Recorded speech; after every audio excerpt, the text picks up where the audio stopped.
നമ്മളെ കേരളം ഇടതുപക്ഷത്തിന്റെ ഭരണം 10 കൊല്ലം ഒരു കഴിഞ്ഞ് ഇതെല്ലാം തന്നെ നമുക്ക് ഇടതുപക്ഷം വന്നെങ്കിൽ എല്ലാം ശരിയാവും, എല്ലാം ശരിയാക്കി തന്നു. ഹോസ്പിറ്റൽ ഗവൺമെന്റ് ഹോസ്പിറ്റലിൽ പോയെങ്കിൽ, മെഡിക്കൽ കോളേജ് പോയെങ്കിൽ എന്തുമില്ല, എല്ലാം ന്യൂസിൽ കാണുന്നു. അവിടെ ഒരു ഓപ്പറേഷൻ തിയേറ്ററിൽ നേരെ ഇല്ല, സൂചിയില്ല, എന്തെങ്കിലും അപകടം വരുന്നവർക്ക് എന്തില്ല. അങ്ങനെ എന്തെല്ലാം പ്രശ്നത്തിലാണ് വീണ ജോർജിനെതിരെ സമരം നടത്തുന്നത്. കേസുകാർ മുസ്ലിം ലീഗുകാരല്ല, ഓരോ അറസ്റ്റ് വരിച്ചിട്ട് കൊണ്ടുവന്ന ബസ് പോലും ശരിയില്ല, അതിനെ പോലും ആൾക്കാർ എന്തൊരവസ്ഥ അല്ല. പിന്നെ അപ്പൊ ജനങ്ങളാണ് ഇതിന്റെ വിഡ്ഢികളാണ്. ജനങ്ങൾ എന്തുകൊണ്ട് ഇവരെ വീണ്ടും ഭരിക്കാൻ വിട്ട് 5 കൊല്ലം കൊടുത്ത് പിന്നെയും കൊടുത്തു. കോവിഡിന്റെ സമയത്ത് അരിയും സാമാനം തന്നിട്ട് പിന്നെയും കൊടുത്തു. അവസാനം ഇപ്പോൾ കുട്ടിച്ചോറാക്കി കേരളം. അതായി ഏജായി അയാൾ ഹോസ്പിറ്റലിൽ പോയില്ല, അമേരിക്കയ്ക്ക് മരുന്നിനെല്ലാം ഒട്ടും പ്രശ്നമില്ല. പ്രതിപക്ഷം നേതാവ് സുധീറിന് പറഞ്ഞ പോലെ മരുന്നിന് പോകുന്നതിനൊന്നും ബുദ്ധിമുട്ടൊന്നുമില്ല. പക്ഷെ നമ്മൾ ഈ ട്രോളാക്കുന്ന ആൾക്കാരെല്ലാം അയാൾ അവിടെ കാല് കുത്തിയ പോകുന്ന വെള്ളപ്പൊക്കായി. പിന്നാണ് വിഷയം, നിൽക്കുന്ന വിഷയം. ആ തള്ളുന്ന ഒരു അവസ്ഥ നോക്കില്ല, നാട്ടുകാർ തള്ളി കൊടുക്കുന്നു. അറസ്റ്റ് വിളിച്ചാൽ കൊണ്ടുവന്ന ബസ് പോലും, ഗവൺമെന്റിന്റെ ബസ് പോലും ശരിയാക്കാൻ ഖജനാവിൽ പൈസയില്ല.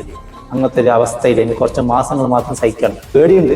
BJP-ക്കാർ പിന്നെയും അവർ ഭരിച്ചിട്ട് കുട്ടിച്ചോറാക്കിയിട്ട് BJP-ക്ക് ഒരു ചാൻസ് കിട്ടാനുള്ള ആ ബുദ്ധിയിൽ BJP പിന്നെ വോട്ട് മറിക്കുന്ന അറിയല്ല. എന്നാലും നല്ലവരായ BJP-ക്കാരോട് പറയുന്നത് ഇവരെ ഒന്ന് ജയിപ്പിക്കണ്ട, ഓരോ ജനപ്രതിനിധികൾ വന്നിട്ടുണ്ട്.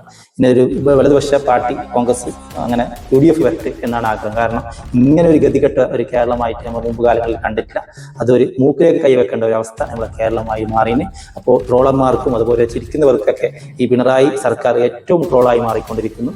അതുകൊണ്ട് ഇനിയുള്ള ഭരണത്തിൽ അവർ വരണ്ട. അതുകൊണ്ട് ഇപ്പോൾ തന്നെ ഇലക്ഷനിൽ വോട്ട് ID ഇല്ലാത്തവർക്ക് പെട്ടെന്ന് ID ആക്കി, പെട്ടെന്ന് ആർക്കാണ് വോട്ട് രേഖപ്പെടുത്തുന്നതെന്ന് കൃത്യമായി നമ്മളെ ഈ സംസ്ഥാനം, കേരള സംസ്ഥാനം ഇനിയും നല്ല ഉഷാറാവേണ്ടതുണ്ട്. അതുകൊണ്ട് ഇങ്ങനെയുള്ള ഇടതുപക്ഷത്തിന്റെ ഭരണത്തിനെ മാറ്റി നിർത്തുക, നല്ലൊരു ഭരണത്തിന് വേണ്ടി നമ്മൾ കാത്തിരിക്കുക, അതിനായി കരുതിയിരിക്കുക എന്നാണ് പറയാനുള്ളത്.